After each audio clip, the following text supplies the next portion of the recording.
सबने काफ़ी वीडियोस देखे होंगे और ये भी सुना होगा कि हिजबुल्लाह लेबनान को युद्ध में घसीट रहा है।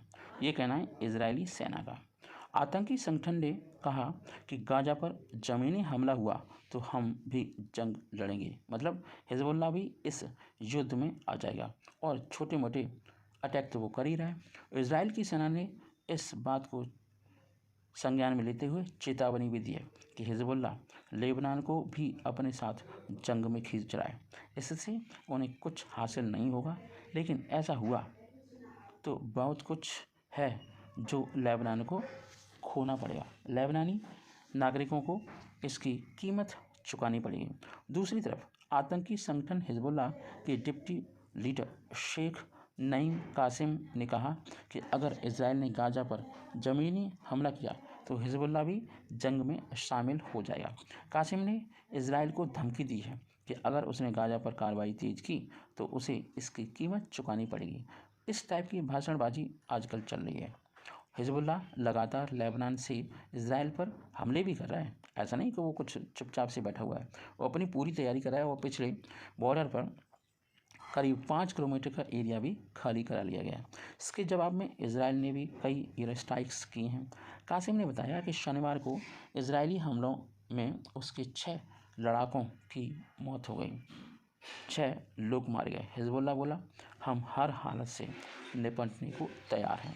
दूसरी तरफ हिजबुल्लाह के एक लड़ाके की मौत पर कासिम ने कहा कि हम इजराइल की सेना को कमज़ोर करके ये बताना चाहते हैं कि हम हर तरह के हालात से निपटने के लिए तैयार हैं। हिजबुल्लाह पहले से ही लेबनान बॉर्डर पर हमले करके जंग का रुख बदलना चाह रहा है। इससे इजराइल की सेना लेबनान से हमले रोकने में व्यस्त है और गाजा पर ज़मीनी कार्रवाई अब तक शुरू भी नहीं हो पाई है। कासिम ने कहा कि अगर इजराइल को लगता है कि वो फ़लस्तीनियों को मिटाने की कोशिश करेंगे और हम कुछ नहीं करेंगे तो वो गलत हैं।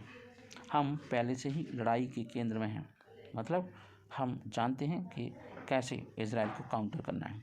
इस जंग से कई उपलब्धियां हासिल कर रहे हैं, मतलब उन्हें बहुत कुछ सामान मिल रहा है ना। इजराइल हमास जंग के बीच लगातार इस बात की चिंता जताई जा रही है एक्सपर्ट्स के द्वारा कि ईरान के समर्थन वाला आतंकी संगठन हिजबुल्लाह के पास हज़ारों रॉकेट्स हैं, मिसाइलें हैं और ड्रोन्स हैं। ऐसे में गाजा पर हमले से भड़का हिजबुल्लाह उत्तरी इजराइल में जंग की शुरुआत कर सकता है।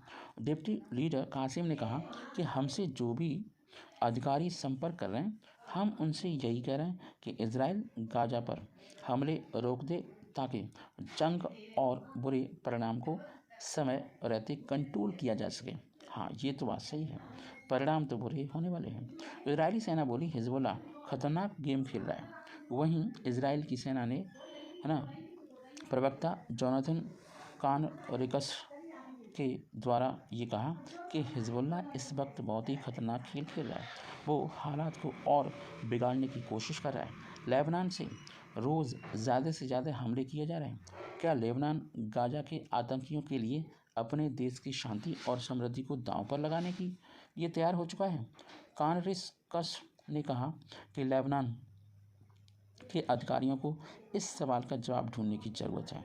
लेबनान से हमले के बीच नॉर्थ इजराइल छोड़ रहे लोग जंग की वजह से अब तक साउथ इजराइल से लोग नॉर्थ की तरफ आ रहे हैं। अब नॉर्थ से भी पलायन शुरू हो गया है। लेबनान से सटे शहर खाली हैं, लोगों को सरकार ने दूसरे शहरों के होटलों में रखा है। शुक्रवार को रक्षा मंत्रालय ने लेबनानी सीना के पास 20,000 से ज़्यादा आबादी वाले किरियत शमोन शहर को खाली करने का ऐलान कर दिया, मुनादी कर दी। इसके अलावा इजराइल सरकार लेबनान बॉर्डर पर 14 से और गांव खाली करवा रही है। सरकार ने ये फैसला हिजबुल्लाह के हमले के खतरे की वजह से किया है। हिजबुल्लाह के पास लंबी दूरी तक मार करने वाले रॉकेट्स हैं। उसकी तरफ से इजराइल पर लगातार हमले हो रहे हैं। हिजबुल्लाह लेबनान में काफ़ी ताकत रखता है। हिजबुल्लाह के लीडर हसन नसरुल्लाह लेबनान में ही रहते हैं। हिजबुल्लाह और हमास के बीच मीटिंग होती रहती है और हमास को ट्रेनिंग एक्सपर्ट कौन बनाता है? हिजबुल्ला। ऐसी रिपोर्ट्स आती हैं कि इजराइल पर 7 अक्टूबर के हमले में पहले ईरान, हिजबुल्ला और हमास सीरिया में मिले थे। नॉर्दर्न फ्रंट में हिजबुल्ला और इजराइल का हमेशा से तनाव रहा है। 2006 में इजराइल ने हिजबुल्ला को मिटाने के लिए चलाया था काफ़ी बड़ा ऑपरेशन। 2006 में ईरान समर्थित हिजबुल्ला संगठन ने इजराइल पर हमला कर दिया था। इसके जवाब में इजरायली सेना ने एक ऑपरेशन चलाया था। इजराइल ने लेबनान पर ताबड़तोड़ हवाई हमले किए थे। ज़मीन से हमले के लिए इजरायली सेना लेबनान में घुस गई और लेबनानियों को नेस्तनाबूद कर दिया।